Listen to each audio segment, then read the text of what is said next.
Third down and 20.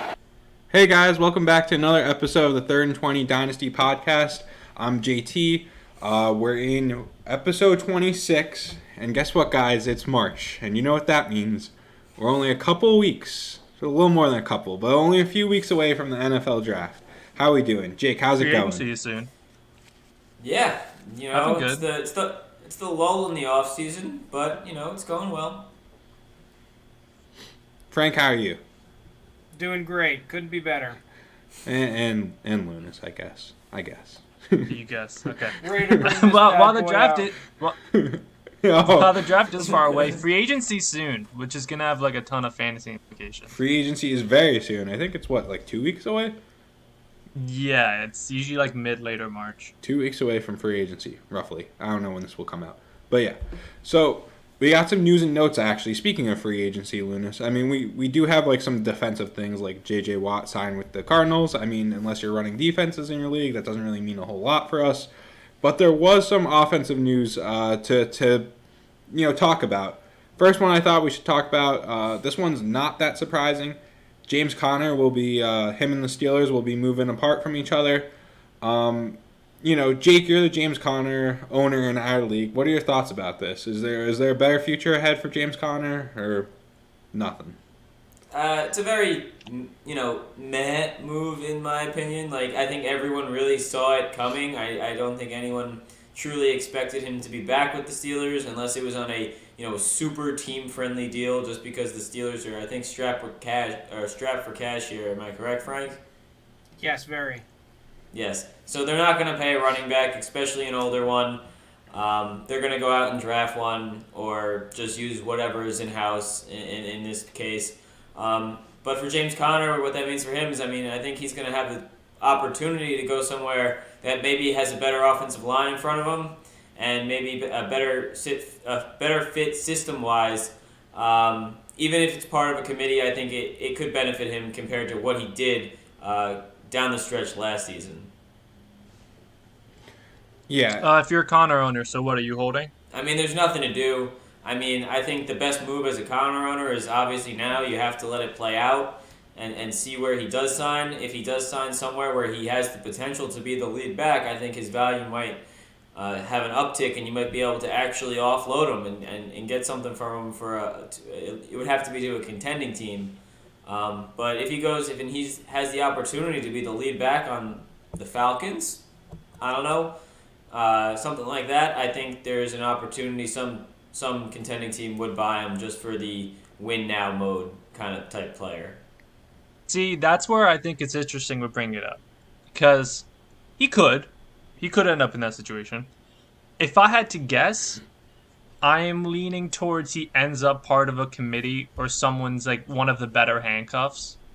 But where I'm saying the sell thing, if someone does think he can be the lead back somewhere, like, oh, he might go to a new team now, like he could be a sneaky buy, I might see what they're willing to give up for him. Just on like based off of his potential somewhere else where someone thinks he could be kind of like, whether it be like the lead of a committee or just the lead back in general.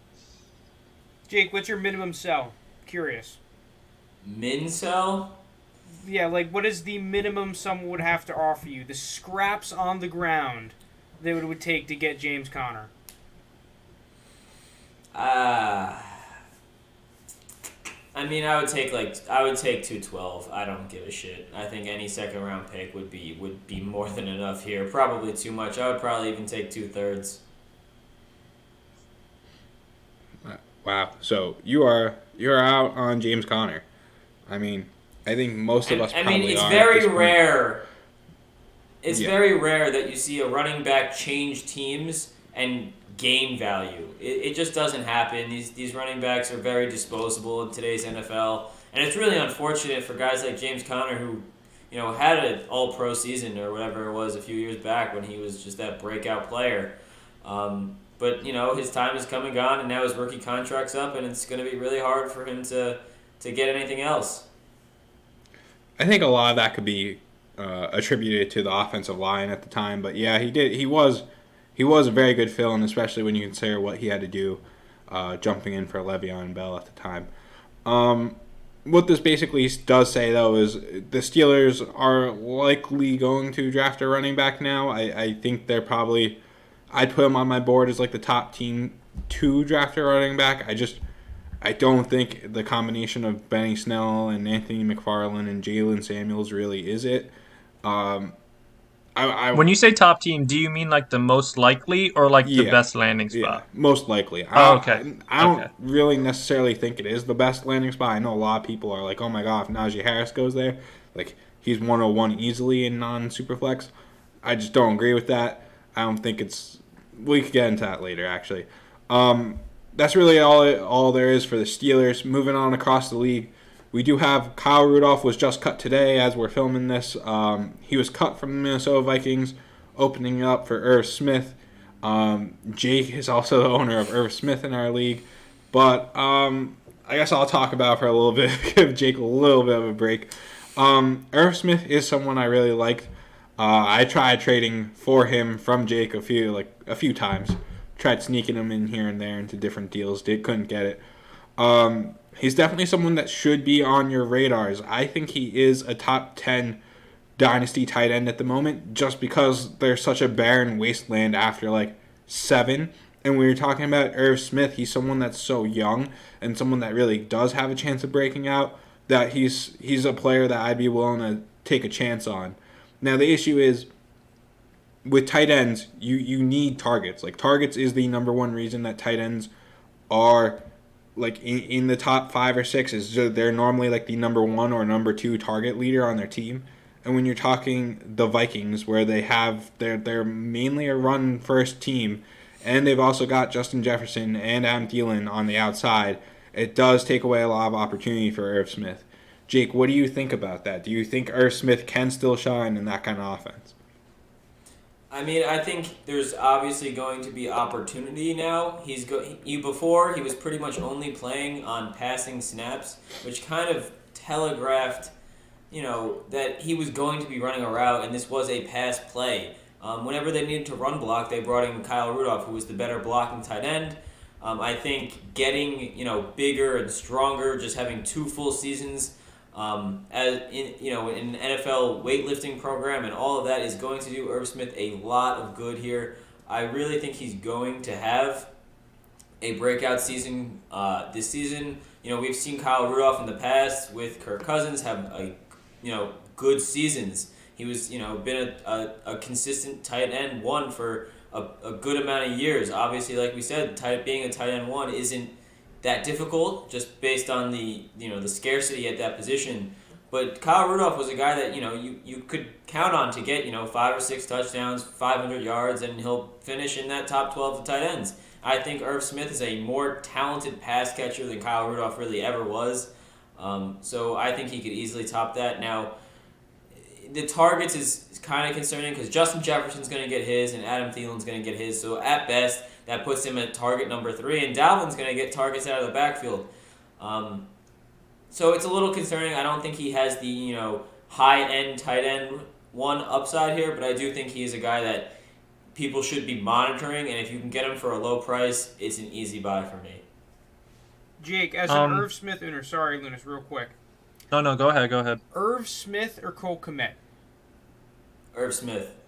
I know the quarterback. That's the answer. In Chicago, who's playing quarterback next year? Oh, well, there was a report today that Ryan Pace has not ruled out bringing Trubisky back. I'd be surprised if they brought him back as a starter. I'd be surprised if they brought him back as a starter. But that is a good point. You don't know who the quarterback is going to be for the Chicago Bears. Although I would argue it probably can't be much worse than what it is. Like, I don't think they could get worse at the quarterback position, but it's the Bears. You don't know. They'll try and succeed without a quarterback for all I know. I also think Irv Smith is the better receiving tight end out of the 2. I think Cole Kmet does provide more in terms of pass blocking and run blocking and things along that nature, but I think Irv Smith is a better pure pass catcher. That's fair. What I wanted to say, we've done this before with more with receivers. I just want to throw out rapid fire names at tight end that he might be kind of close to, and you tell me who you'd rather have. No explanation. Just tell me who you pick. Irv Smith or Jonnu? I'd probably go Jonnu.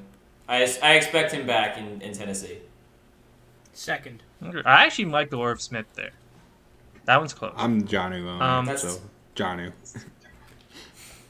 Irv Smith or Noah Fant? Noah Fant, easily, no question. Fant. Irv Smith or Logan Thomas? Logan Thomas. Irv Smith. I'll take Irv Smith. That one's really tough for me. I'll take Irv Smith.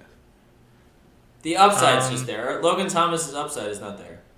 What do you mean? Logan Thomas is all the upside you can need. Quarterback gets injured, he's going in. And then bang time, he's getting some points. Third QB is tight end. Actually, that's a good place to just jump off right there into the next, our final news and notes that we got going for you guys. The Washington football team announced that they will be moving on from Alex Smith as quarterback. I don't know. We all know the that disrespect. Washington. It was a good story, but we all know that Washington needs a legit quarterback, and they haven't had one. they might in Taylor Heineke, who I don't even know. That 2 first value, we might have been underselling him. I know. Let's actually go around the room. Let's go around the room right now and guess who Washington's starter is going to be, because that's all we really can do. What pick do they have in the draft? 19. It's 19. Oh yeah, because they made the playoffs. It's that high. All right. Let's see, Jake. I'll put you on the spot. Who do you think Washington's quarterback is this year?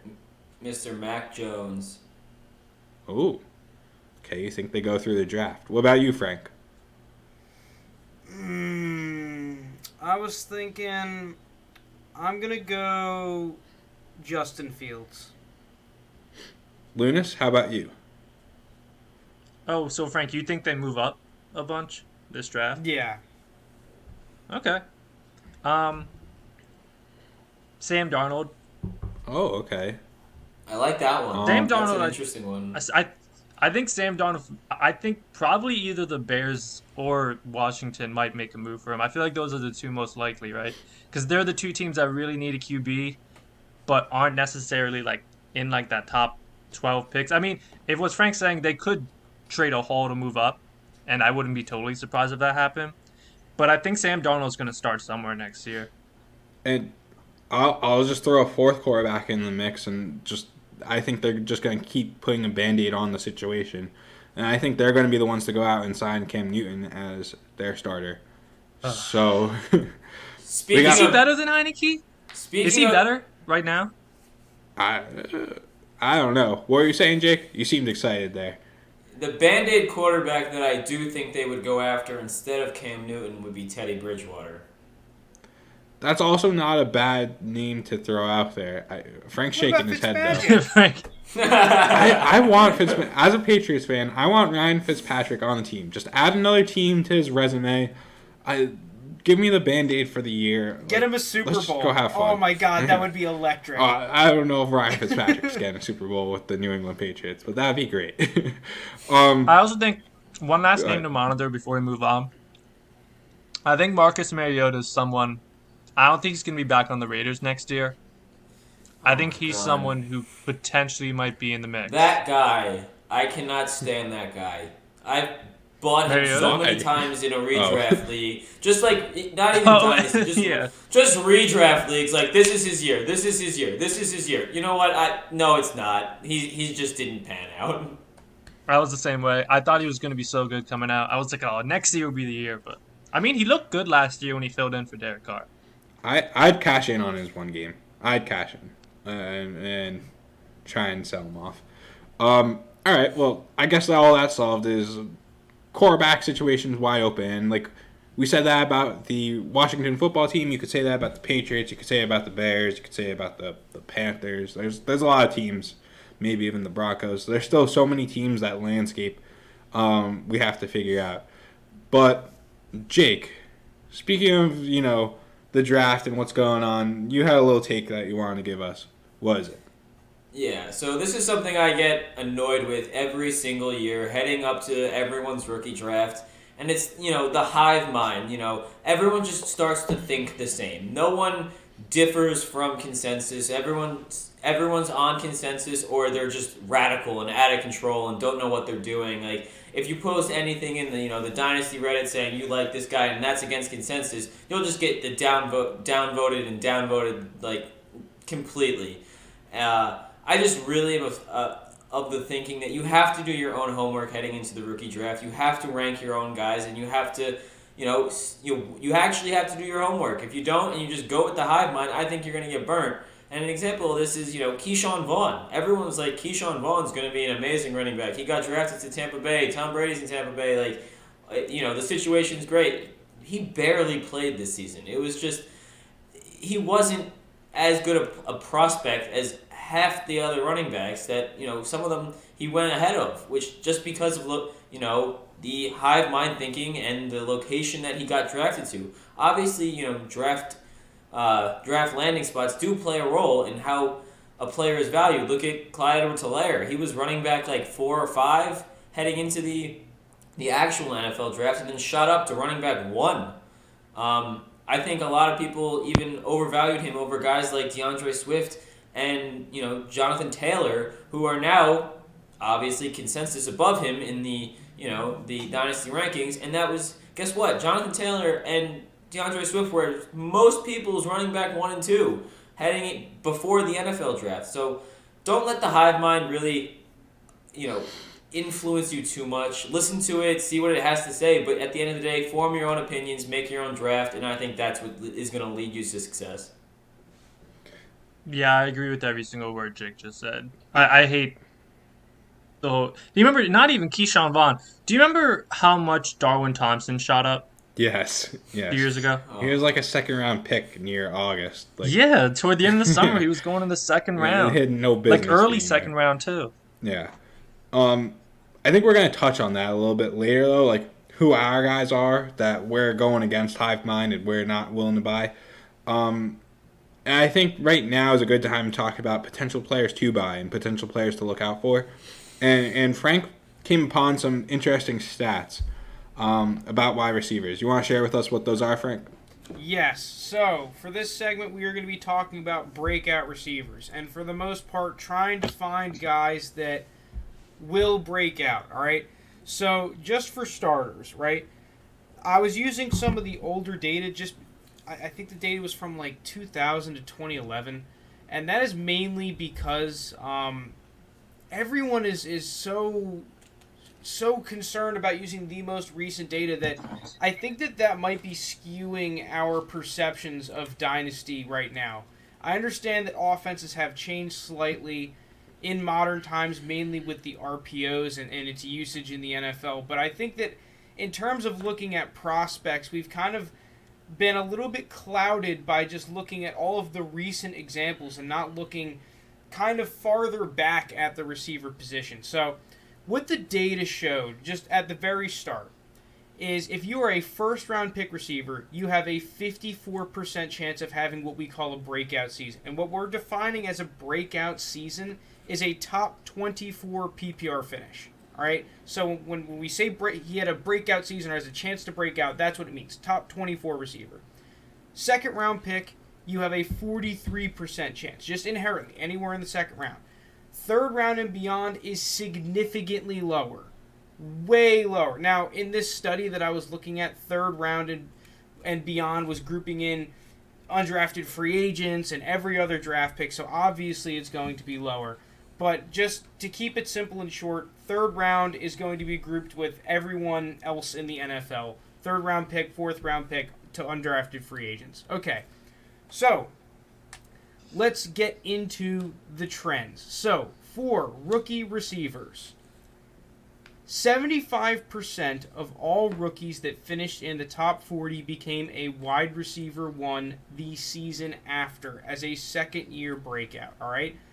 And those receivers that finished top 40 this season are Justin Jefferson, CeeDee Lamb, Brandon Ayuk, T. Higgins, and Claypool, with Jefferson, Lamb, and Claypool already breaking out their rookie season. And what I found interesting about this trend was that if we take this study as its truth, which it is not, basically what they found was that any one of these receivers, it doesn't matter how high they finished in their rookie season, have about the same statistical chances of being a wide receiver 1 the next season. There was no heavy correlation between a guy finishing wide receiver 1 as a rookie or wide receiver 39 as a rookie and having huge success the next season.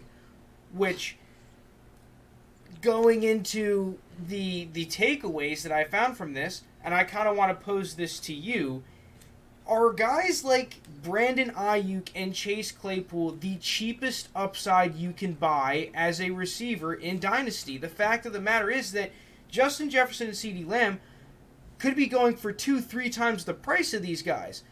Whereas if we're using this study, they have the same chance as being a wide receiver 1. Like, is this the cheapest wide receiver 1 possibility that you can buy in all of Dynasty right now? So, Frank, to clarify the data, right?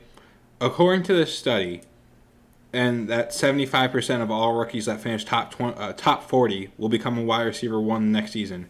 Are we to assume then that roughly 3 or 4 of Jefferson, Lamb, Ayuk, Higgins, and Claypool will be wide receiver 1s next year? Roughly, Okay, time out. That was the 70. It was not all rookies that finished top 40. I misspoke. It was 75% of all rookies that ever broke out. If they finished top 40 their rookie season, then they became 75% of them became a wide receiver 1. So then that would just be Justin Jefferson, Lamb, and Claypool would be from this wide receiver group. That is, so it's looking forward, right? So that 75% is if they ever break out, if they had a top 40 finish, like they became a wide. It basically, there was very few cases, if any, where it was like, okay, they finished top 40 and then don't become don't have success. It's just top 12 receive. Like, we're talking top 12 finish the next season, right? Gotcha. Okay. That it's a very interesting study. There's a lot of concerns with the Claypool and Ayuk for me. I've touched on them a little bit, so I'll take the contrarian viewpoint real quick.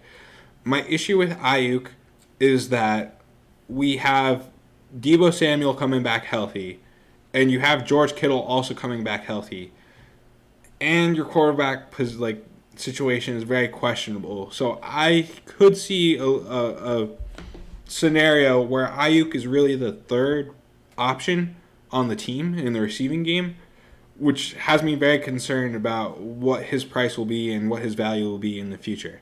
I'll say that real quick, and then I'll jump to Claypool. Actually, you know what? I'll stop on Ayuk if anyone wants to defend Ayuk. We could just focus on one at a time. My favorite part about all this has been the complete role reversal of now Frank being the analytics guy and JT hating on the analytics. I don't hate the analytics. It's just you always have to have, even when I pull out the analytics, you gotta have a little bit of skepticism coming into it and kind of wonder what causes this data and what makes these wide receivers the good buys that they are. So I'll defend Brandon Ayuk really quickly, and I'm going to keep it short and simple. The problem isn't whether or not Ayuk or Claypool or any receiver on any team is going to be a wide receiver 1, wide receiver 2, or wide receiver 3 on their respective team. The only thing that matters is the total offensive production that team will have. Because if a team produces 6,500 passing yards, which is obviously ridiculous, but let's just say that. I mean, they'll have 3 top receivers, whereas if you're on the frickin' Jets and you only have 2,700 passing yards, you may have only 1 top receiver, and that might not even be a top 24 receiver in the league.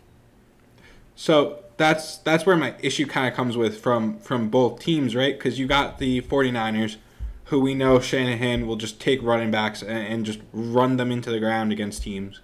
And then you've got the Steelers, where you were having that kind of production a few years ago, but now it's certainly fallen off.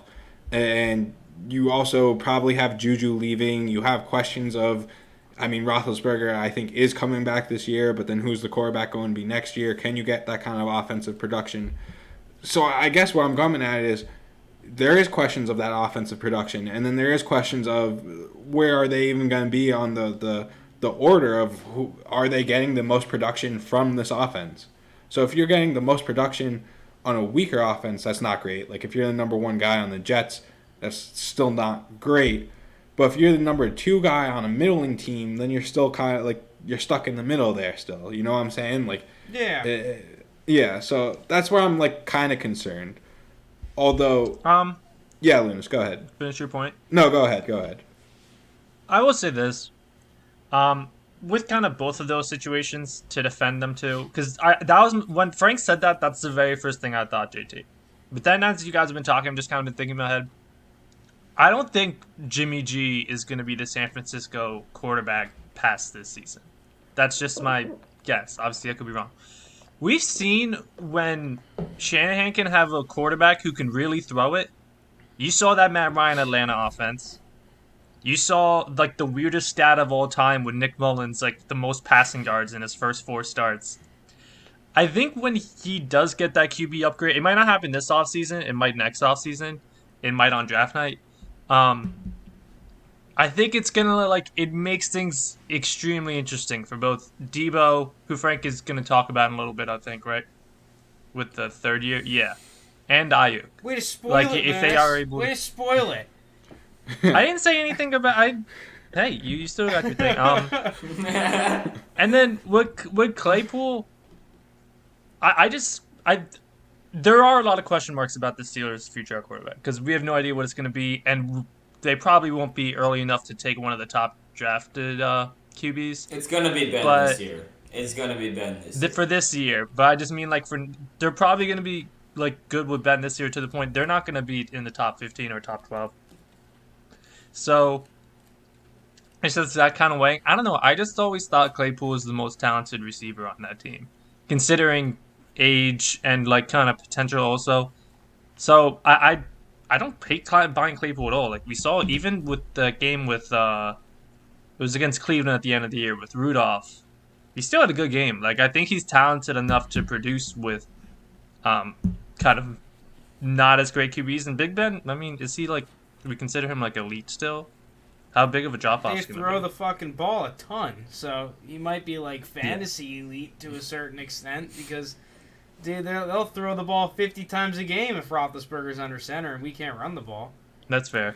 I do think though he finished quarterback 13 last year. Just for reference. To sum up these guys, right? These top tier guys, I do think if you're of the belief that they are going to be the breakout players, now is the only time you're ever going to really be able to buy them at this price. So Frank brings up a great point there, right? Even Justin Jefferson, who had a historic rookie season, if you think he's going to sustain that success, now's still the time to buy him because if he gets 2 years of really great production, who knows what that price is going to be. Then he's cementing himself as the wide receiver 1 because everyone ranked above him is older than him. And he's getting the wide receiver 1 production at such a young age that who knows how long he could potentially do it for. Even with those top guys, I think now would be the time to buy it. I mean, of those guys that we mentioned, Jefferson, Lamb, Ayuk, Higgins, Claypool, Higgins is actually the one that I'd be going out and buying. Same for Lounis. Who would you guys buy? Higgins is the one I like the most out of those guys. Who are you guys buying out of those 5? I'm buying Ayuk, but that's just because I had Ayuk really highly rated coming out, so I might be a little bit biased there. But my whole argument with this was that, let's just say I have 107 or 108, and I really want a receiver. Why am I going back and taking the dice roll of that 54%? Once again, we're taking the numbers literally here, which is not true, but let's just do it because it's fun, right? Why would I go out and just say, hey, I'll just take the random 54% dice roll? Whereas I could trade that 107 or 108 for Claypool straight up, who has already broken out and has this, according to this study, a huge chance of not just being good, being a top 12 receiver the next season. Yeah, and in a super flex league, right, to put a name to the face at 107, that sounds like a Waddle, Devontae Smith, Rashad Bateman kind of player would probably be getting drafted around that, as far as receivers are concerned. Maybe, I doubt Jamar Chase falls that far, but No it could shot. be a Jamar He Chase. shouldn't. Yeah. He should. He probably won't. Thinking He about won't. it, even if the He top 4 quarterbacks get drafted and top running back, he Well, he you might won't be make like it an to 107. Etienne. You could argue there, maybe a Javonte Williams, but Yeah, but I'm just talking from like a strictly receiver. Like even Devontae Smith might not make it that far. Like you're talking probably Waddle, maybe Bateman territory. So do But you dude, think? to even buy Claypool, you could probably give up less than a 107 to buy Claypool. Realistically, You think so? Yeah. Aren't In this you own draft, Claypool? maybe. What would you? In this own draft, you Claypool. might be able to get him for 108, 109. Frank, I you don't own really Claypool. want to give What up do you? Claypool. Now, after Yeah. reading this, I don't want to give him up. That's true. You have the data on your side, and you're the one who's I out just here found with this it. out like Yeah. yesterday. Like, yeah, I'm chilling now. I'm like, hell yeah, give me all the Claypool. Yeah. Let's pretend we're living in a world where you don't know this data and you have Claypool, but you're looking to get involved in this draft. Like, are you giving him up for anything lower than 106? I think the lowest I would give him up for is to be able to take Rondale Moore. And I think Rondale Moore lasts to like 110, 111. Yeah. I've And that's seen where I drafts think where he you even can get goes. it. I've seen mock drafts where he even goes beginning of the second round, like 201. Okay, yeah, but 202. like this is like my valuation on Rondale Moore. Yeah, kind gotcha, of level. gotcha. So like Rondale Okay. Moore is going to be going that later first area. Fair enough. Yeah. All right. So those were the wide receiver, the rookie The wide blue receivers. chips. That's the blue Yes, chips. the blue chips. So What we let's got get next? into the real meat now. So ready? Taking those 5 guys, because everyone knows those 5 guys are good, right? That's not really a breakout. Most of the guys have already broken out. So let's go into 4 rookies, which there's not a ton of evidence from this study on being able to predict rookies in terms of a profile. But there was one thing that was interesting, in that 80% of all second-year breakouts, their rookie season, they finished anywhere from wide receiver 29 to wide receiver 79 on the season. And now let's just look at from this year, who finished from 29 to 79. And that would include Jerry Jeudy, Laviska Shenault, Darnell Mooney, Gabriel Davis, and Michael Pittman just slid in at exactly wide receiver 79. So real quick, before we start talking about these guys, I call them wide receiver 2 breakouts because from the guys that did break out in this study, 67% of them became wide receiver 2s and 33% became wide receiver 1s. That's if they broke out. So looking at this, okay, Jeudy, he's probably priced accurately if people were looking at the study, probably even Laviska Shenault.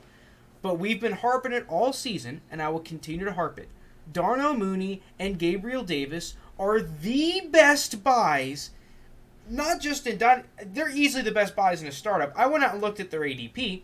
In a draft with rookies involved, Darnell Mooney's startup ADP is, let me get it exactly right. Has to be in the hundreds. Has to be. It is the 11th or 12th round, one of the two. 10th round. 10th round for Mooney, 12th round, 11th round for Gabriel Davis. If that is not, just looking at this, if that is not the most unbelievable buy, 10 round plus, if you get both these guys, bang, 10 and 11, holy crap. Like, Jesus, that is upside city. I mean, just playing with the numbers right here, which we know we're just doing it for fun, but just playing with numbers, you're almost guaranteed a wide receiver 2 at that point because you've got 2 out of 3, which is what the 67% chance is. So, you've got a shot, or sorry, 2 out of the 5 from this one. It is interesting, especially with Mooney is likely going to get a better quarterback at some point. It might not be this year, but at some point he has to have a better quarterback. Gabriel Davis has the opportunity in front of him with older players like John Brown in front of him that he could surpass Cole Beasley, who almost retired even before this year. So those, I do agree. Like, we talked about it, I believe, last week, maybe a couple weeks ago. But, like, when people are always saying, like, Denzel Mims and Cortland Sutton are the buy nows and they're the buy lows, they're not buy lows because everyone is saying it. I have seen Mooney, I have seen Gabriel Davis pop up here and there as buys, but not nearly as frequently. Just, people here and there. And, like, Frank just cements that point with the 10th and 11th round startup. Just if people are valuing them at that low, like they're worth the dart throw easily.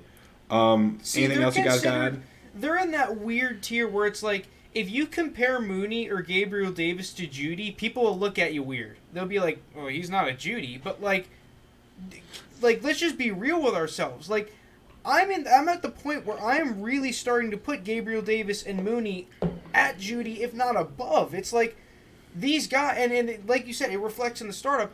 Really, you would be able to get both of these guys for a first-round pick. Not both of them in a trade, but like either one. If you offer any first-round pick in the draft, I really unless you're trading with me for Mooney, I highly doubt the owner is like, oh, I'm not giving Mooney up for a first-round pick. Like, that's ridiculous. Like, the fact is, like, I'd rather have Mooney than Judy, by the way. I'm with you on it.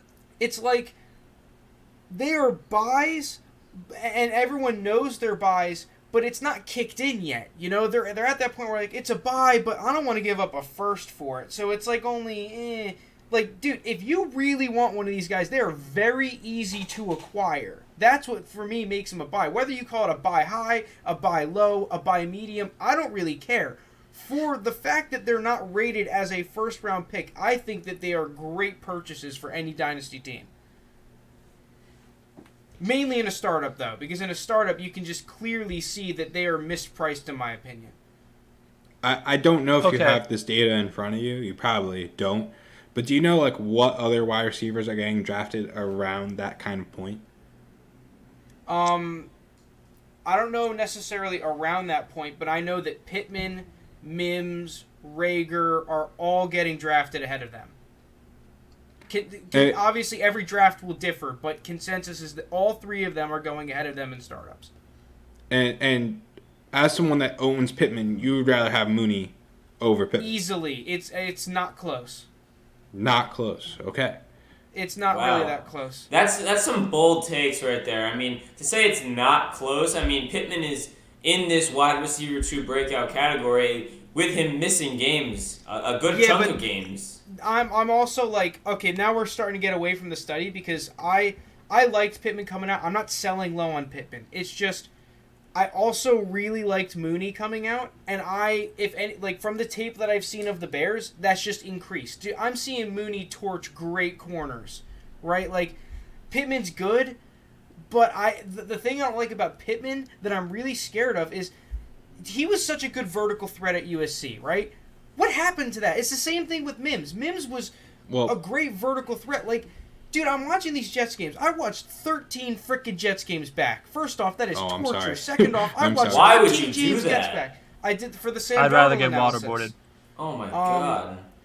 And I'm watching game after game after game. I'm like, okay, Denzel Mims is all right. He's good underneath, but like, you drafted him to be the replacement to Robbie Anderson, a deep threat that Sam Darnold could rely on, and neither him or what's the dude? The guy. Brashad Perryman. Perryman.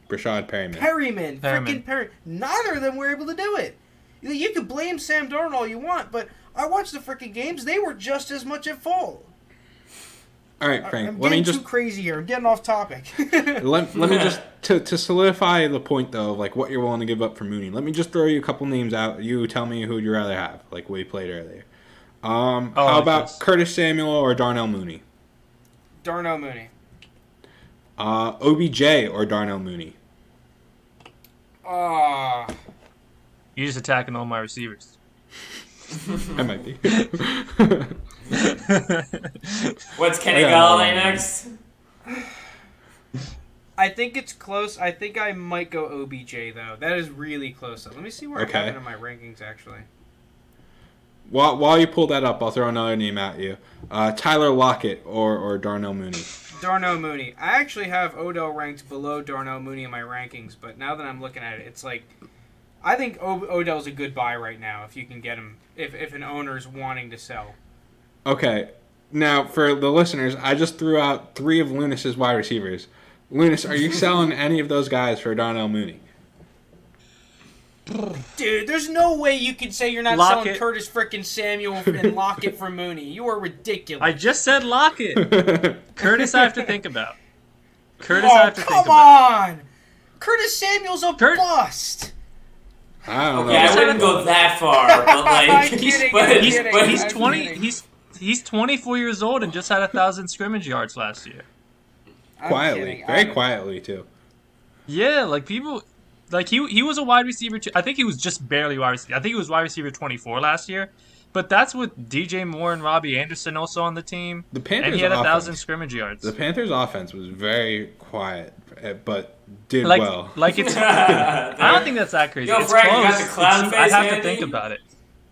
What's up? No, I'm talking to Luna. I'm talking to Clownus over here. Yeah, you got the I don't clown think face. that's that. I'm probably out of consensus. Listen, I'll admit I've just never been a huge Curtis Samuel guy. I freaking love Mooney. Mooney's the boy.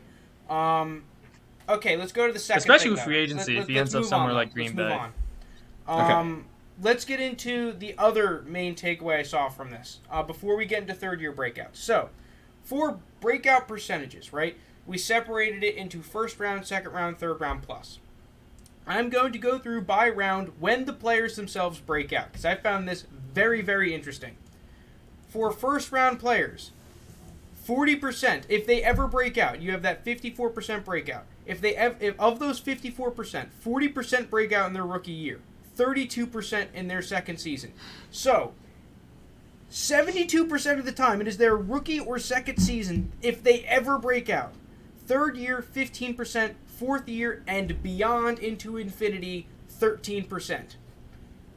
Compare that to the second and third round, right? Second round. If they ever break out, which second round, to remind you, 43% of second round picks will break out. Rookie year, 13% of them will break out in their rookie year. 31% in both their second and third season. If they ever break out, it will be in those seasons. Fourth and beyond, 25%. For third round, it is 4.5% in their rookie season. 26% in each of their second and third seasons. 39% in their fourth and beyond. Takeaway. Higher draft capital receivers have lower shelf life than second round and beyond receivers. What do you guys think about that?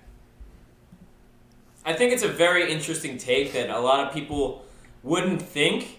But I think what it is basically that these teams draft these receivers high, and if they don't produce immediately, they kind of just say, we tried and move on to the next guy. Well, if you draft a guy with lesser value in draft capital, you draft him in the second or third round or even later, you give him the opportunity to develop because you know this was a project going into it while you expected that first round wide receiver to produce immediately. And if he doesn't, you go, oh, well, we tried. Yeah, kind of going off Jake's. I think it's because those first-round wide receivers get that opportunity to prove themselves earlier versus a second or third rounder it could take a longer time for them to get into like a top two or into the top two receiver on the team or in the starting lineup. So I think that's why kind of like we're able to get a better judgment in on those first-round picks because we'll see them way more earlier on. Yeah, and Frank, I'm not gonna try and step on your toes here, so I'll try and jump around this, right? Dude, quit stepping on my toes, man. when we're talking about second round wide receivers who are in their third year, we're now talking about Deebo Samuel, AJ Brown, who obviously already broke out, Mecole Hardman, JJ Arcega-Whiteside, Paris Campbell, Andy Isabella, and DK Metcalf, who also broke out. So from that, you've only got Andy Isabella, Paris Campbell, JJ Arcega-Whiteside, Mecole Hardman, and Deebo from 2 years ago who are entering their third year, who are basically looking at their last real shot of breaking out. It would be very unlikely for them to break out the following year. How close was Deebo to be considered broken out his rookie season? 32. PPR 32 is rookie season. Oh, okay. Half point PPR, by the way, is what we're using, not full point PPR.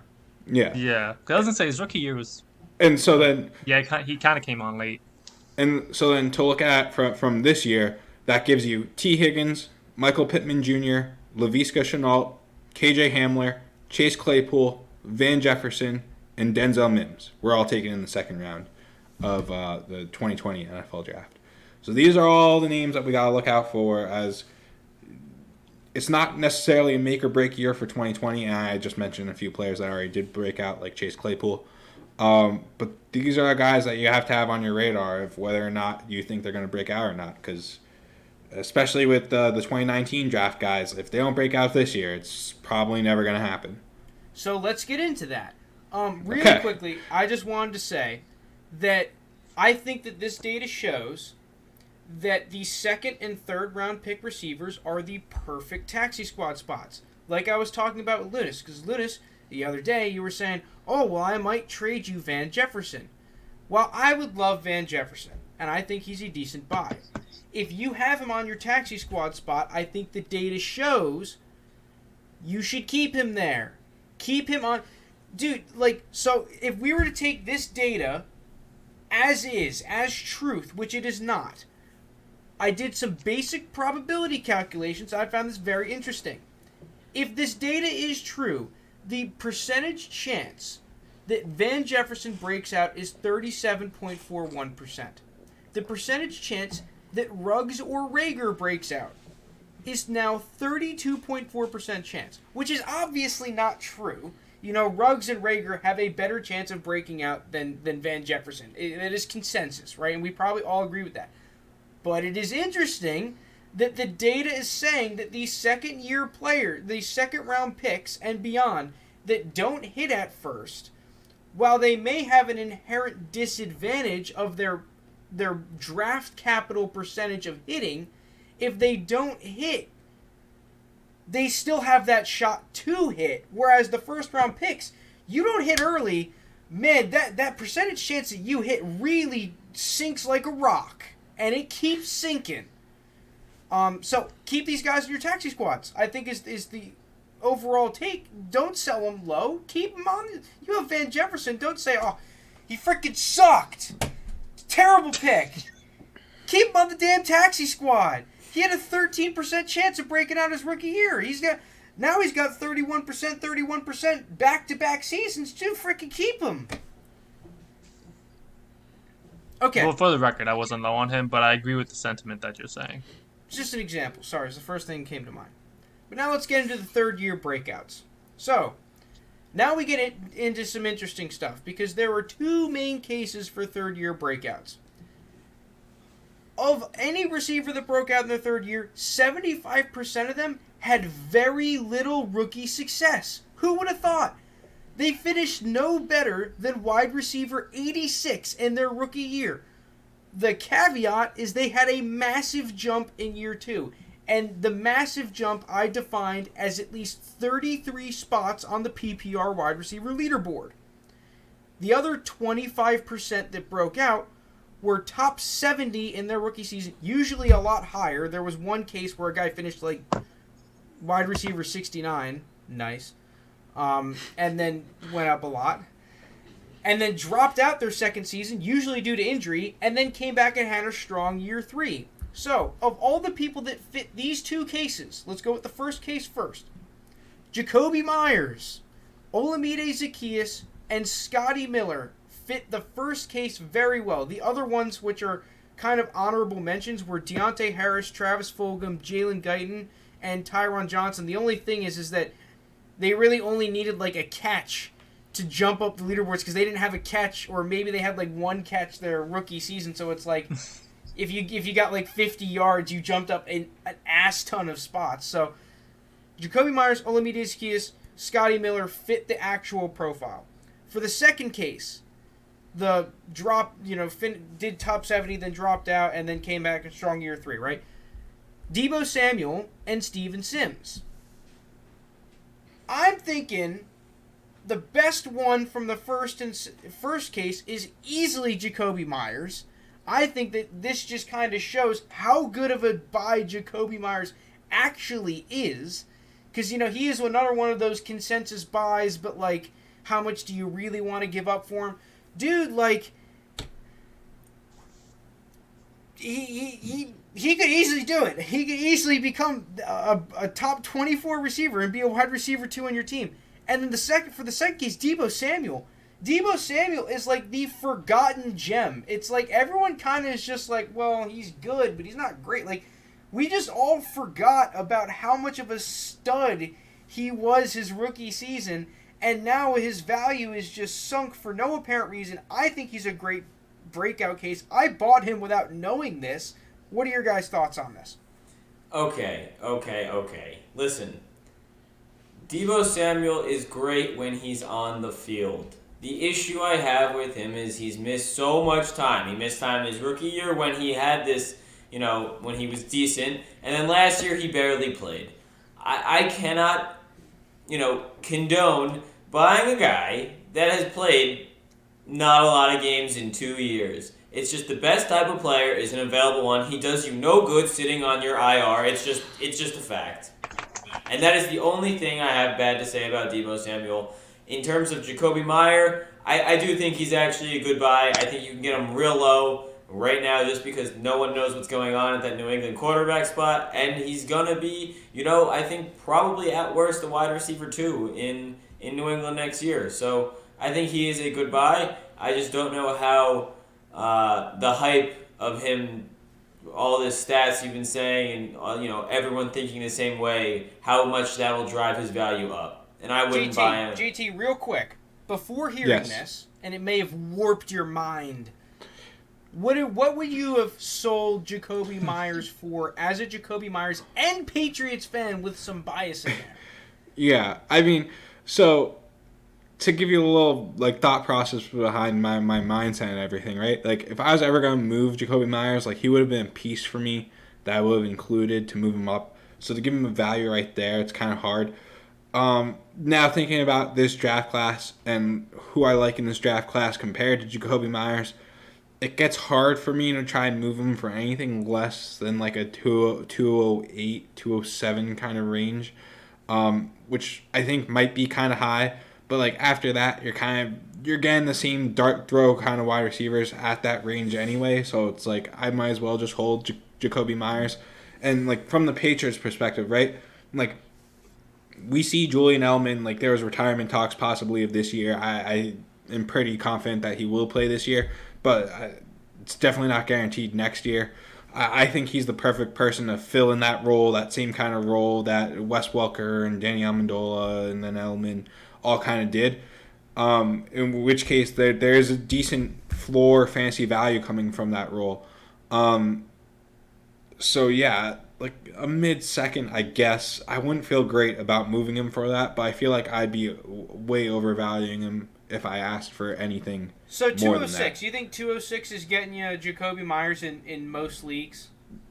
Probably, yeah. I'm a very high on him owner. I feel like 206 in most leagues, especially when we come closer to draft time, is an immediate, if you went offering someone 206 for Jacoby Myers, they'd be sure, take him. Especially if the quarterback situation still isn't clear, and if they go out and sign another wide receiver or potentially trade for one, and not that I really think they will, but those are other reasons that could drive his value down. He was a 5th-round pick, right? 6th-round pick? Undrafted. Okay, North so Carolina he fits State. Easily into that 3rd-round plus thing. So, yeah. Once again, if we take this statistics for complete truth, which I'm going to keep reiterating, it is not. We're just doing this as an experiment, and it's fun to talk about. Realistically, you could buy him for the 3rd-year breakout, which he fits this profile better than any other receiver in the class, and then he'd still have a higher percentage chance of breaking out in his 4th year and beyond. Just food for thought. I also like Deebo. Frank, I was going to ask you, Frank, a question.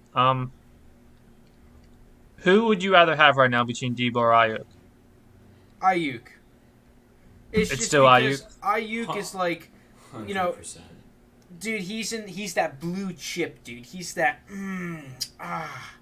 dude, so good. That's good. That's a good description. Okay, no, I feel the same way. I was just wondering if it, as talented as Deebo was, I was wondering if, with how good we know he is, and then like kind of these stats have made it. Did it make it close, or is it still Ayuk by like a good portion? I think it should be Ayuk by a good portion. Yeah. But my question to you, Frank, though, is at the price that they're at, would you rather go out and pay for a Debo or go out and pay for an Ayuk? Ooh, that is a good question, That's a good question. friend, because these are both receivers that I really liked coming out. Oh, man. I think I'd still rather pay for Ayuk, but that is really gosh darn close. I think if I'm a competitor, I would rather pay for Debo, but if it's like just in general for value, I have a blank team, Ayuk. I'd rather just shell out the cash for Ayuk. But like if I'm a competitor, I'm looking to get points for cheap, trying to get that chip, give me Debo. The last thing I want to touch on with the third-year breakouts, Jalen Guyton and Tyron Johnson. How about these guys? I think that these are very interesting buys that you might be able to pick up for like a freaking fourth, for all we know. Yeah. Any thoughts on that? Probably. I own Tyron Johnson, and he's kind of just like that fringe guy on my roster that I'm just kind of holding on to and hoping that he becomes something. So if you are coming to me with, I really don't love fourths, but even like a late third, I definitely consider it just because like at that point, like maybe I'd rather just have the roster space to then put someone on my taxi squad, like pick them up in the draft and put them on the taxi. So yeah, like he is basically worth nothing. Essentially, like a late third to me isn't really worth that much anyway. And tied to same with Jalen Guyton, both tied to Justin Herbert. There's a lot of smoke about a certain wide receiver getting drafted there or free agency. It sounds like some wide receiver will be coming in there too. Mike Williams, though, I feel like is more likely than not going to leave Los Angeles. So there is a potential for opportunity for these guys. I'd give it the dart throw, especially after hearing these kind of stats. All right, so that's all the names. Once again, to reiterate, the ones that actually fit the profile were Jacoby Myers, who I like as a buy, Olamide Zaccheaus on the Falcons, who I like as like a waiver pickup or a very end of the draft kind of startup pick, and Scotty Miller. The other ones that kind of fit: Deontay Harris, Travis Fulgham, Jalen Guyton, Tyron Johnson. The second case, Deebo Samuel and Steven Sims. For the fourth year, there is absolutely no trend for fourth year and beyond. It is an actual crapshoot. It's actually funny. You have a higher chance of having your breakout season in your fifth year than you do your fourth year. Me and Lounis speculated because you get to leave that team in your fifth year, whether you're a first-round pick or not, because most of the time you haven't broken out. They're not going to take your fifth-year option, so you'll hit the free agency. I just thought we can skip this if you guys would like, but just to make it quick, I'll just name out some names that I think of guys that could break out in their fourth year. Tell me which one you guys like the best. Russell Gage, James Washington, Anthony Miller. James Washington. Yeah, I'm on the James Washington bandwagon as well. Juju's out, most likely, so someone has to step up. Yeah, I'm probably going James Washington. I think Anthony Miller can make it interesting if he ends up being the number 2 in Chicago next year. Anthony Miller needs a switch in teams. I think his stay in Chicago is well worn out. It might be, yeah. I was just throwing out the hypothetical. If he's the number 2 next to Mooney and just gets force-fed targets, I can maybe see. But I think James Washington's the better player. Now that we said there's someone from this class that's going to break out in their fourth year and beyond. Now that we said those guys, though, it's going to be Russell Gage, but whatever. Russell Gage as a quarterback. Yeah, Russell Gage as the quarterback. I would have picked Russell Gage. I like Russell Gage. And then fifth year and beyond, it's a super crapshoot. You gotta have to somehow have the intuition to pick up the next Robert Woods. From the draft, Mike Williams. Holy crap! Maybe I thought Isaiah McKenzie from the Buffalo Bills. I liked what I saw on tape. He's in his fifth year. He's kind of in a crowded room. Maybe if the Bills can't afford to keep him, because they're going to be paying guys, they're going to have to pay Josh Allen. Maybe he switches teams, gets an actual role, and produces, and you can pick him up for literally nothing. I don't know. Maybe. I didn't realize he was in his 5th year. I thought he was young for some reason, but I think those guys are interesting. I think has Mike Williams had a top 24 season yet? He had 1,000 yards that one year. I imagine it was pretty darn close if it wasn't. Oh yeah, that's true. I'll look it up. Okay, so yeah, he probably did. But I think he. Because I was gonna say, I could see Mike Williams in like kind of a new system, like succeeding well, but he might have gotten that top 24 that 1,000-yard year.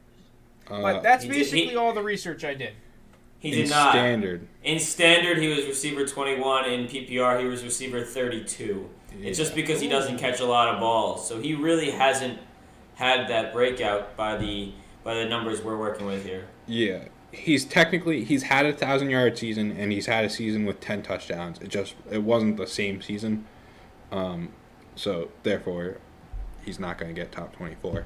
Also, Lounis, I was a little confused too. I think the whole mix-up of Isaiah McKenzie, Isaiah Hodgins is probably what got you. That's what got me. Oh, with okay. the Buffalo wide receivers.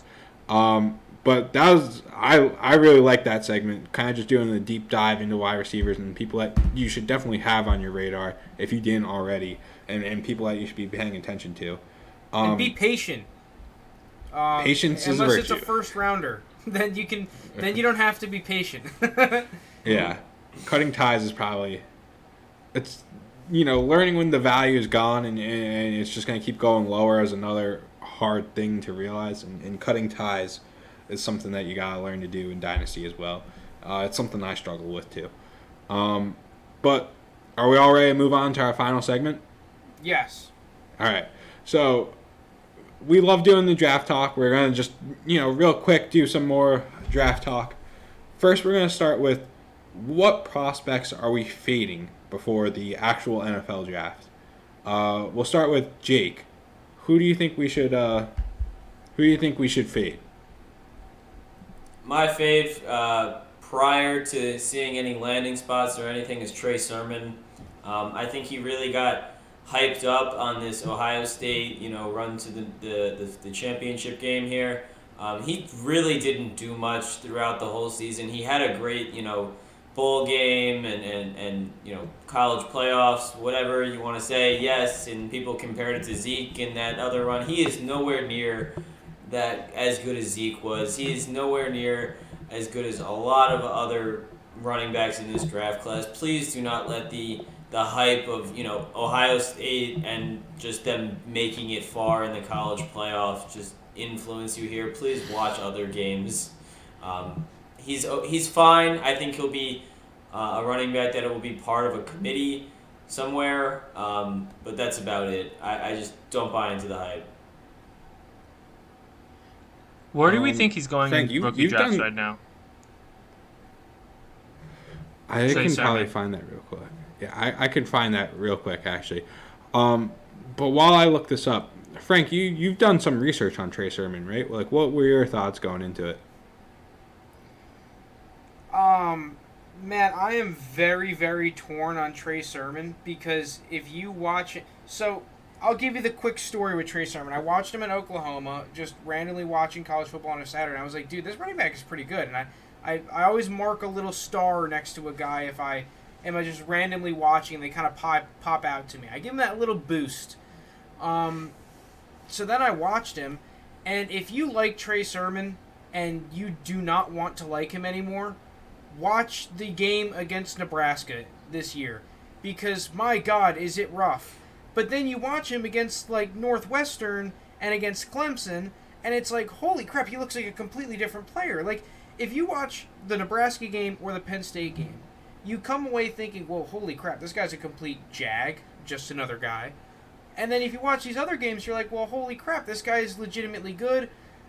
I try to have tempered expectations on him. I think because this running back class is a little bit weak, I have him currently right now around the RB6 to RB8 range. I do have him as RB6, but I could easily see myself going with Ramondre Stevenson or Chuba Hubbard over him.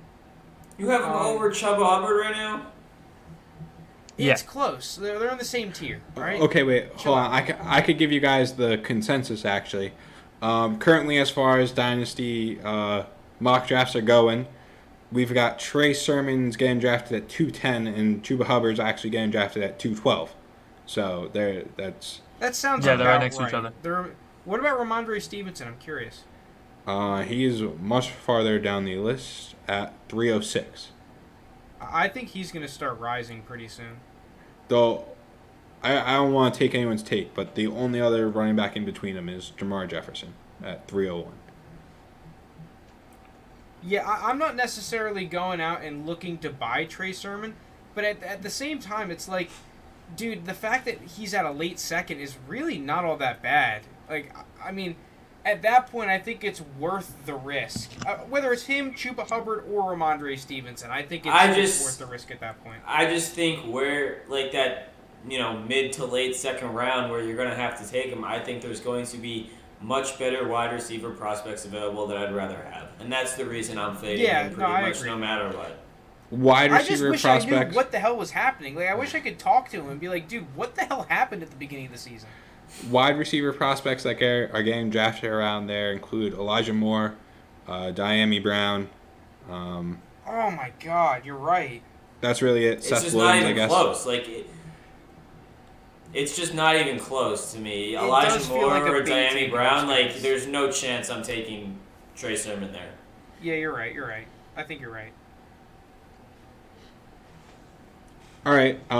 Anyways. Actually, so since we were just asking for Frank's opinion on that, like, Frank, who do you have as your running back that you're not running back, but prospect that you're fading? Who might? Well, have you to got be it running right. It's a back? running back, and it's the one that you mentioned is being drafted in between them, and that's Jamar Jefferson. I just don't see it with Jamar Jefferson. I really think he's a jag. I know he's all over the place in the rankings right now from the community. I have him on the much lower end. Let me check exactly what it's at for you guys. It's not very high. I can tell you that right off the bat. I have him right now at running back 11 out of the 14 that I have currently graded. Apparently the one knock on him is his speed. I think that his quickness and his speed, not long speed, but in terms of vertical and lateral quickness and lateral speed, is actually the one positive I do have on him. He doesn't break a ton of tackles. He has good vision, but it's nothing to really, take the cows home. His contact balance is meh. His pass blocking is meh. I just think as a prospect in general, he's very meh. Almost like a jack of all trades, master of none, but even the trades that the jack of trades is kind of under average. I just don't really see it with Jamar Jefferson. I don't understand the hype. Maybe he comes in and he's just like a decent back. I don't know, maybe like a Devontae Freeman. Even then, it's like Devontae Freeman, I felt like broke so many more tackles and was so I was going to say, much more Devontae Freeman was explosive. pretty good for a couple years. I don't know. I just don't see it. I think Jamar Jefferson is going to be a day 3 pick at best. And I think that when people see that come draft time, it's going to kind of bump his stock down. But because he's now like the Hakeem Butler of running backs, that's just always going to see him be drafted in like the 3rd round in a dynasty draft because now he has that name value. Yeah. I think I've seen him, this is just anecdotal, but I've seen him actually go at the end of first round in certain mock drafts. I think they were non-super flex, but regardless, that is just a very high spot to be taking Jamar Jefferson. Lounis, who do you have as your prospect that you're looking to fade? The prospect I'm fading, he's going to be someone who rises on a ton of people's boards once people see how early he got drafted, because every draft analyst has him as a top, probably like in the 2nd round being drafted, if not the very early 3rd in the real-life NFL draft. But it's Tutu Atwell. I know Frank didn't agree with the comp that I gave him, but he gives me too much of Tavon Austin vibes when I watch him. And I don't understand. Like, I see guys like, and he's normally really good with his rankings. I see guys like Daniel Jeremiah had him at like, I think at like 38th best prospect. And I just feel like there are, I don't have the exact number off the top of my head, but there might be close to around 10 receivers I think I'd rather have over him, if not more. He's 5'9", 170.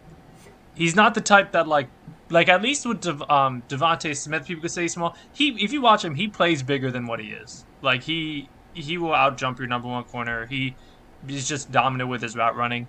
Tutu Atwell is just, he's extremely fast and quick, but like for the rise that he's gonna get after if all these draft analysts are correct and he does end up being like a day 2 pick, he's gonna rise up boards, possibly go like somewhere in the second round in fantasy drafts. I don't know. There are probably like 10 to 12 receivers I'd take ahead of him with how talented this class is. Like, I'll take someone like an Amari Rodgers ahead of him. I would also There's a ton of guys. I would also be looking to fade Tutu Atwell. Just real quick, looking at the mock drafts, though, it seems like he's currently not even going in the top 3 rounds, which is kind of surprising. It's gonna raise after draft night. I do think it's going to shoot up. As well. I do. And I'm saying I'm not buying that raise that happens. Is that Tutu Atwell? First off, I think the NFL is definitely going to value him more than Dynasty, because he just has one of those coveted skill sets as a burner that is pretty decent with the ball in his hands. He's not as quick as he is fast, but he does give me that Mike Wallace kind of vibe. And last year there were some Mike Wallace-esque receivers, but I don't think any of them were as natural of a deep threat as Tutu Atwell is coming out. So I would not be surprised to see him go early if you need someone to take the top off a defense. I think he's this year's KJ Hamler of last year. I think that's probably the best comparison as far as last year's wide receivers go. In which case, like, KJ Hamler doesn't. He's going to be a day 2 pick in real life. The one thing about Tutu that I will say, just to end it, is that you were talking about receivers that play bigger than they are. I do think that Tutu Atwell plays taller than he is. And that's why he kind of gives me that Mike Wallace vibe, like the kind of guy that you can give him the ball on a screen pass, and while he's not going to, like, Antonio Brown juke the crap out of people, it's like if you give him a crease, he'll just take it to the house, as well as he's the kind of receiver he can, you do a little double move, he just puts his foot in the ground, and he'll burn most corners. All right. So I'll sum up the prospects that we're fading, and then we can move on to the prospects that we're buying. And so what I've got is a combo deal here. I'll try and go real quick through them. I'm just going to go through real quick through both of them because they're both players that are very high for consensus, right? And they're players we've covered. Najee Harris and Devontae Smith. We've covered them in detail. I've hated on them a bunch. I even had Kadarius Toney in here before, but I was just like, I've just given him too much hate. And it's the same thing as always, but I'm just going to, like, bang it on the table and try and instill it as many people's heads, right? Najee Harris didn't go into the draft, and neither did Devontae Smith, because they got draft grades from analysts that they didn't like, right? They were told, we don't rate you as highly as these other prospects, that we don't think you're as good enough, right?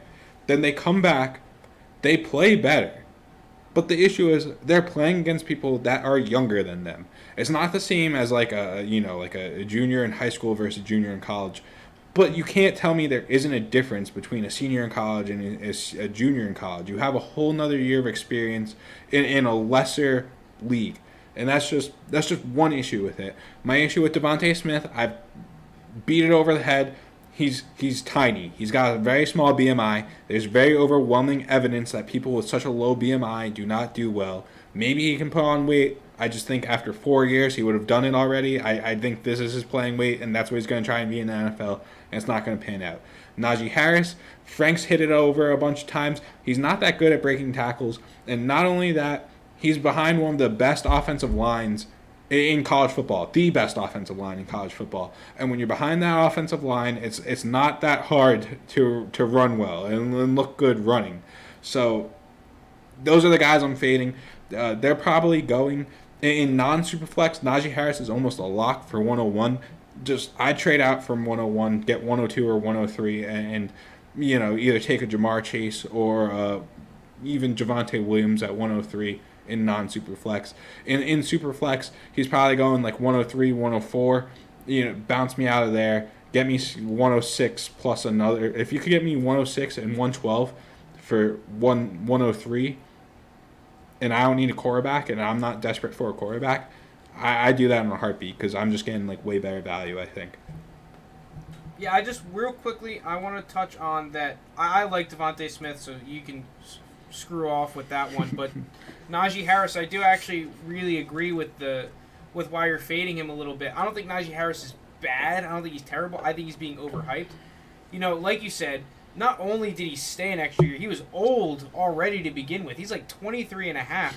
And the thing that scares me the most is I did my own tracking of broken tackles for the running backs this year, and I compared that to PFF's broken tackle metric that they had for the first 3 years of Najee Harris's college career, and it is basically exactly the same at 0.29 something broken tackles per run that PFF had for his first 3 years and what I had for this year. So that kind of just scares me a little bit that he hasn't broken more tackles the longer he's been there.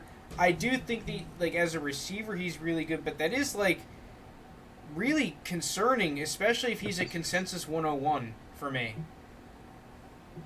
Yeah. Yeah. Go ahead, Lewis. And to the point you're gonna say, Najee Harris turns 23 in 7 days. I just looked it up. And then Javonte Williams is still 20. Yeah, Ronald Jones. Comparing them. Ronald Jones, who's been in the league for a few years now, is basically the same age as Najee Harris, which is just a ridiculous thing to think about. Like, imagine Ronald Jones, instead of playing against these NFL teams, was still playing for 2 years. In college. Yeah, for in Bama. college. Behind that Bama line, Yeah, he might Bama. break every running back One thing that's also record in college. interesting is I remember last year there were so many people saying against Jonathan Taylor that he got a ton of carries and there was a bunch of tread on the tires. Is that not an argument for Najee Harris? Maybe they didn't get anywhere near the same amount of carries, and I'm just being an idiot. But I know that Najee Harris is a freaking workhorse this year. Yeah, I'm not. That's not one of the reasons I'm lower on Najee Harris. I am for the reasons that JT mentioned, because, the tread part. How long are they a starter for at their college? 2 years they start. It's nothing like. If they were maybe a 4-year starter, okay, you can start to look at it and talk about it. But I think both those guys only started for 2 years or 2.5 years. I think the issue with the Jonathan Taylor and looking at his carries and whatnot is more so that the running back class was very stacked and you had so many good wide receivers that you kind of at that point were just nitpicking the guys, Okay. trying to put them down and which ones could be bad. I think that was more so what kind of happened. Frickin' Taylor might have got just way more carries, which is why we're not hearing about it. That could be I'm not looking at it. He did have a lot of carries. He did have, but I don't know. I think he had less than what Derrick Henry had. I think that could be completely wrong. I think that was the case. Regardless, let's move on to what prospects we are buying, no matter the price that they're at or the landing spot that they're going to. Frank, you led us off last time. Actually, I think Jake did. Jake, you led us off last time. You want to lead us off again? Sure, why not? I mean, I have two guys that I'm buying no matter what, and it's two wide receivers. The first of which is Tylan Wallace from Oklahoma State. I absolutely love him. I just think he's a guy that's being criminally undervalued at this moment in time. He was the Bolitnikov finalist as a sophomore, I believe. And then he suffered a torn ACL, and he kind of was working his way back, and he never fully got there. I think this is now his, I believe, third year off this torn ACL, and as soon as his medicals check out with all of these NFL teams, I do think that his value is going to skyrocket. I think he's going to end up being a second-round pick in the NFL draft, and therefore a high pick in probably the second round of the rookie draft. I am buying him no matter what. This dude has a great release, great hands, great route running, and the thing I love about him is he wins almost every 50-50 ball I've seen. So I absolutely love Tylan Wallace. I hope his value stays where it is at the beginning of the second round, and I don't have to pay up to get him. Actually, yeah, to jump in real quick, just to give different ADPs of where people are getting drafted. Right now in a Superflex league, Najee Harris, who I mentioned, is getting drafted at 105, Devontae Smith at 109. Then you got to go pretty far down to Wallace at 207. And then, Jake, you want to talk about your other guy? Or like... Yeah, I mean, I think 207 is still low for Wallace. I've seen him more around like the 204 range, even creeping up towards the 202 range. But, I mean, I just think he's a great prospect. But the other guy is Amari Rodgers from Clemson. I think he's a guy also not getting a lot of love. I think he's going to end up being probably a back half second-round pick of your rookie draft, maybe even early third if you're lucky. He's a guy that I really like out of the slot. He's a super athletic guy. He returned punts at Clemson. I just think he's a guy that fits the modern NFL, and he's a guy that offenses are going to want to get involved. At the price he's at, he's just a steal, in my opinion. He's currently going 310 ADP. Exactly. If you can get him at 310, that is ridiculous. This guy, I think not having a combine is going to hurt him because people aren't going to be able to see how well he tests. I think people are going to equate a lot of his success to playing with Trevor Lawrence, and that obviously helps. It doesn't hurt to play with the best quarterback prospect we've seen since probably Andrew Luck. So I get it, but hopefully T. Higgins shut those takes up. Yeah, I mean T. Higgins has shown that he's legit. Clemson receivers are legit. They play in the ACC. They go to the championship game. Most years in recent history. I mean, I think Amari Rodgers is a guy being criminally undervalued. Like you said, the 310 ADP right now is just way too low. And it's a guy that I'm just going to be looking to get in all my drafts that late. Yeah. I agree. No, getting him anywhere in the third round, I think, is amazing value. I don't expect him to be in the third round by the draft. Dude, there are some damn good third and fourth round. Yeah, there's a lot of good players that were thrown out there. Amari Rodgers at 310. Like, I keep on seeing people saying, like, fourth round picks are useless, they're worthless. Dude, I don't know. Like, fourth round picks in this draft might be pretty freaking good. Once you get to the fourth round, I don't know. I mean, so players getting drafted around Tylan Wallace, who I'll try and not mention anyone we talked about. Players that are getting drafted around Wallace are Kadarius Toney, Michael Carter, Trey Sermon.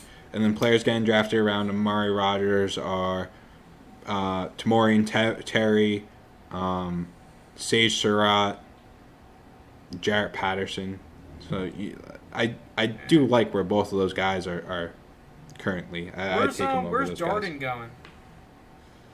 I don't see he him has first. to be on there. He's a beast. Who? Jalen Darden. He's not in the first 3 rounds. He hasn't gotten much attention. Yeah, he's not in the first 3 rounds He'll start ADP. flying upwards. I'll save him for a later episode. All right. Well, who are your guys that you're buying? Well, do you mind looking up where Demetric Felton's ADP is? Because I'm not entirely sure he's in the top 3. This only goes for the top 3 rounds. I'm not entirely sure he's in there. Demetric Felton should 100% be in the top 3 rounds of your dynasty draft because this guy has unreal potential. He's not there currently. He's a running back that is probably going to play receiver in the next level. That's what he did at the Senior Bowl, and I'd be shocked if he didn't. I love it. I watched him at the Senior Bowl, and I was like, holy crap, this guy's got it.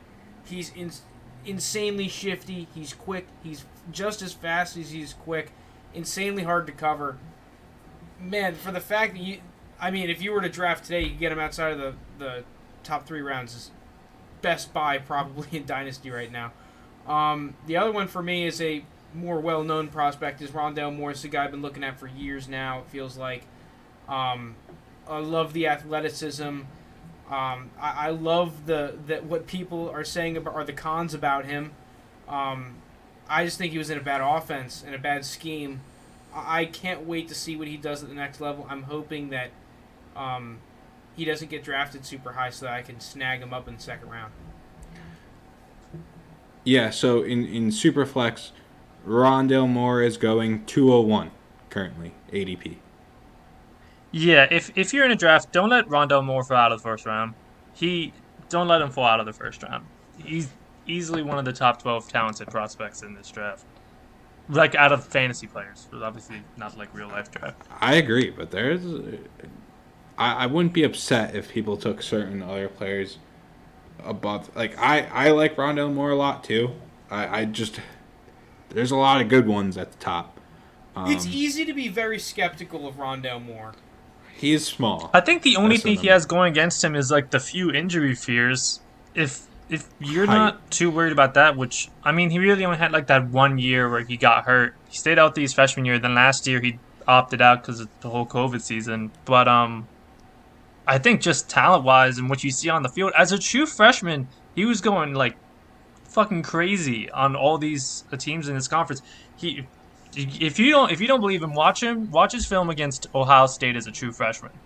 Not even that. Jesus you just Christ. Watch any other game. Like, you very rarely see defenses have, like, unless you're a running back in the play action game, like 3 guys react to what you're doing on the field multiple plays during a game. It's like, it is ridiculous the amount of respect that he commanded from defenses all around the NCAA.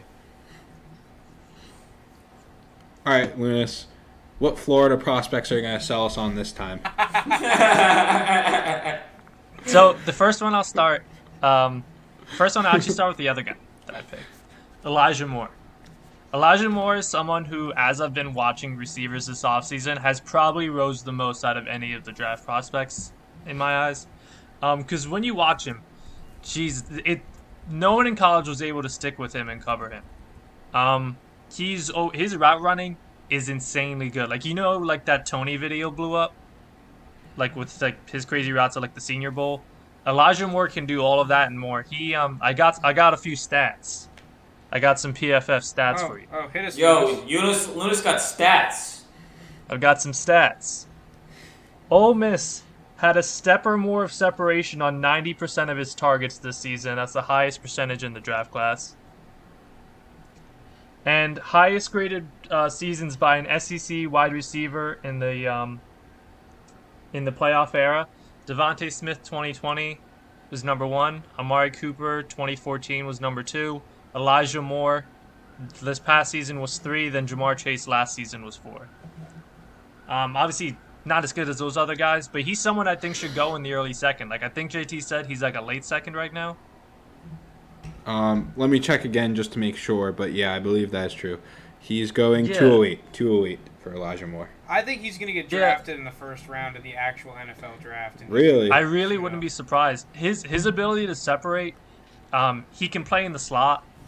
I think that translates over. He's so quick, and he has good hands.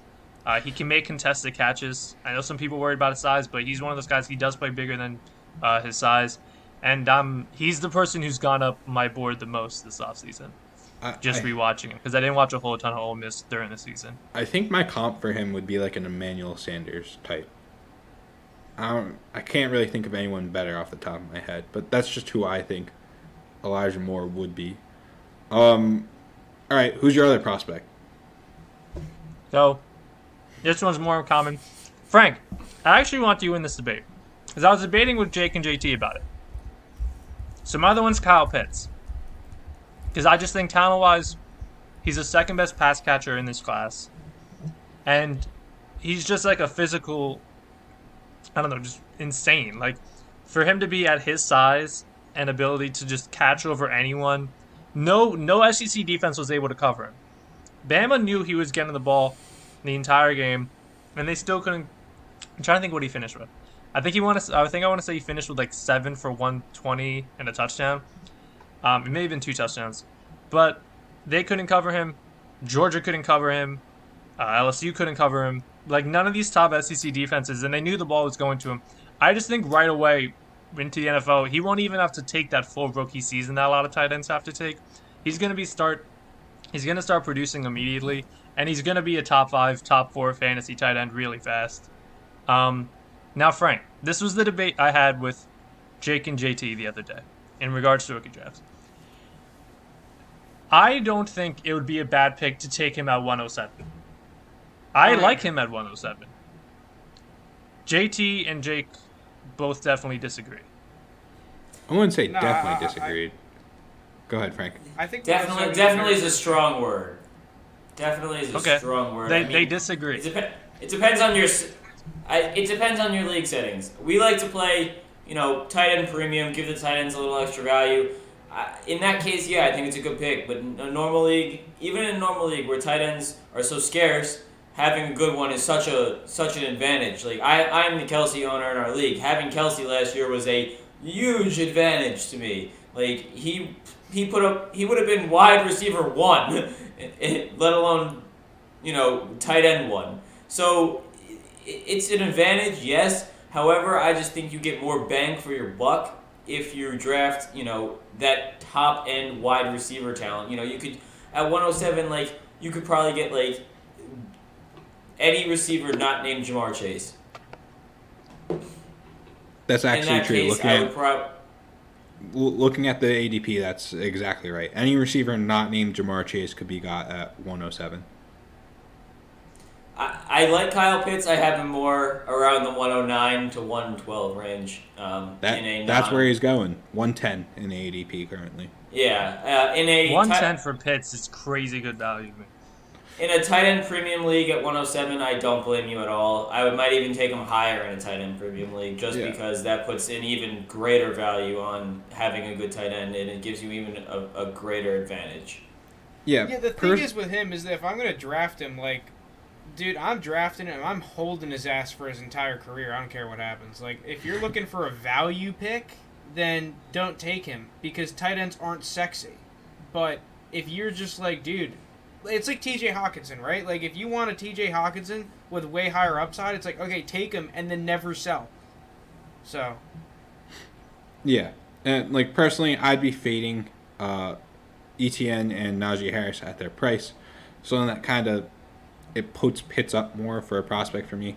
107 does feel high, but, if ETN and Najee Harris somehow are still on the board there, which I really doubt they are, at 107, that's probably when I take Kyle Pitts, because then I'm assuming those other prospects that I like in that same kind of tier are gone. So that's around where I take Kyle Pitts. Now, to wrap us up, I'll just finish with the last two guys that I'm looking to fade, and that's Dyami Brown and Terry. Oh, no, these are guys that you're higher on. I mean, yeah, sorry. Guys I'm higher on. Guys, I love these guys, actually. Dyami Brown and Terrace Marshall. And why I love them is, not every year, but there's really a lot of evidence showing, second round wide receivers in rookie drafts, at least one of them probably will break out and it could be the best one. I mean, Justin Jefferson wasn't exactly a second round pick. I mean, he was in some leagues, Superflex I'm talking, he was. Michael Thomas, Devontae Adams are some that come to mind.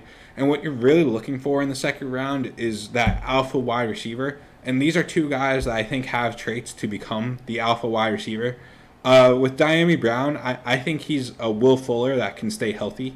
That's probably the comp that I give to him the most. I really liked his UNC tape. I liked what I saw. He's kind of small. He's 185 pounds. But, I mean, that's not terrible for me. And then Terrace Marshall from LSU. I've been harping on LSU. Not harping, but hyping him up, LSU. Justin Jefferson, Jamar Chase, and the forgotten one is Terrace Marshall, who kind of suffered because of the COVID year and the lack of quarterback play because, Joe Burrow's not there. I just think when I look at him, I think he's what Denzel Mims, what everyone wanted Denzel Mims to be, is what Terrace Marshall can be. Those are probably the two comps I have to those guys. Nothing flashy. I'm not going to give you Hall of Fame comps, but I think those are the kind of players that they really have the upside to be better than those guys. And in that case, in the second round, especially when you look at Terrace Marshall's probably getting drafted, according to here, 202. And Dyami Brown isn't getting drafted until 211. Those are two guys I'd be looking to snag in the second round. I'd even consider paying 112 for Terrace Marshall. Diami Brown, you could bump them all the way up to the beginning of the second round for me, and I'd probably take him there. Those are the two guys I just really like. But with that, unless you guys have anything else to add, I think it's a good time to wrap it up and sign off. So episode 26 in the books. Everyone, if you're listening on podcast, please rate and review us. Subscribe. I don't really know how it works on podcasts. If you're on YouTube, like it, subscribe, comment. We've got some nice comments from people. We really appreciate it. We've been getting a lot of views. Shout out Trevor. Yeah, again. Man, my guy. So, yeah, that's it. Thank you, everyone.